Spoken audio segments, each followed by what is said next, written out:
Es hora de incluir la funcionalidad para cubrir las acciones de añadir, actualizar y eliminar. Empecemos por el encabezado de la tabla, donde podemos ubicar el título y el botón para añadir nuevas tareas. Revisemos qué nos ofrece la librería de componentes de Prime React. En la sección Data Table, el template del header, y tenemos justo la versión para cubrir este requerimiento. En el componente ToDoList vamos a incluir este header y pasamos la referencia a nuestro componente de tabla dinámica, asegurándonos de exponer esta propiedad.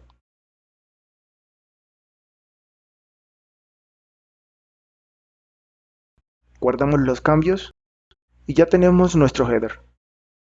Cambiamos este botón por algo más elevado. Movemos estos atributos fuera de la clase. Activamos el handler para controlar la visualización del dialog, que contendrá los campos necesarios para crear el nuevo to-do. Dupliquemos este componente, lo llamaremos Dynamic Dialog, ya que proyectaremos un Child Component. Pasaremos al título para mostrar. No necesitamos este footer, ya que el Child Component será el responsable de los llamados de acción. Importemos en el componente padre. Aquí inyectamos el Child Component con el formulario. Declaramos las otras propiedades para el control de la visualización del dialog. Guardamos cambios y revisemos que el control de visualización esté en orden. Necesitaremos crear un componente formulario.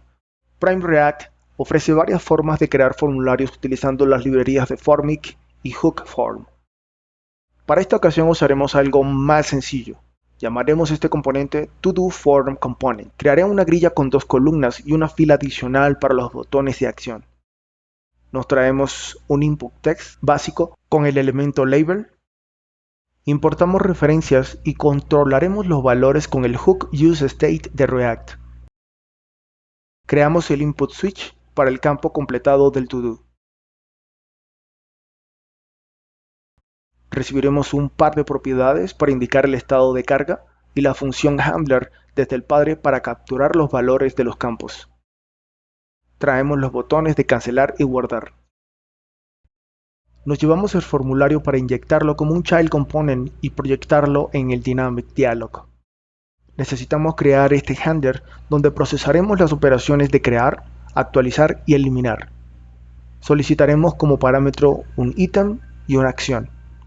Realizaremos el branching a partir del parámetro acción. Mostraremos en consola los valores capturados en el formulario para poder avanzar.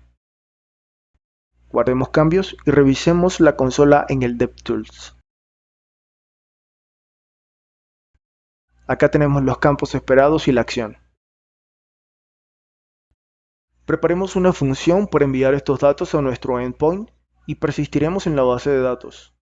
Este método se llamará addToDo y recibe como parámetro un objeto. Haremos uso del Fetch API que nos provee los mecanismos para llamar al endpoint y adjuntar los datos. Este necesita como parámetro la URL, una acción REST que ubicaré en las definiciones.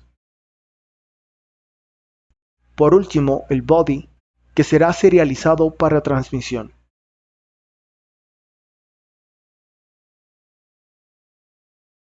Modifiquemos los parámetros que recibe la función fetch, de tal forma que nos permita configurar dinámicamente el verbo res y el body.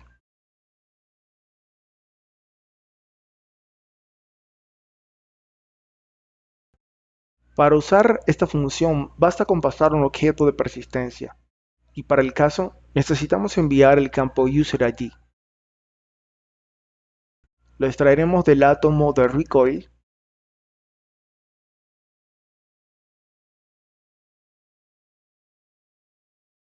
usaremos el método get de la librería de Lodash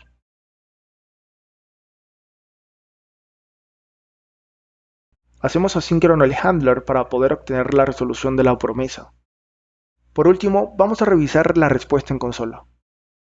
Abrimos el archivo del endpoint de todos e incluiremos el case para el verbo post. Buscamos en la documentación de Supabase cómo realizar una inserción y vemos que solo se requiere indicar el nombre de la tabla y el objeto que contenga las columnas requeridas. Alojaremos el resultado de la transacción con la base de datos en la variable result y adjuntamos el método select para que devuelva la fila insertada junto con el ID generado. Guardamos los cambios y revisamos qué sucede.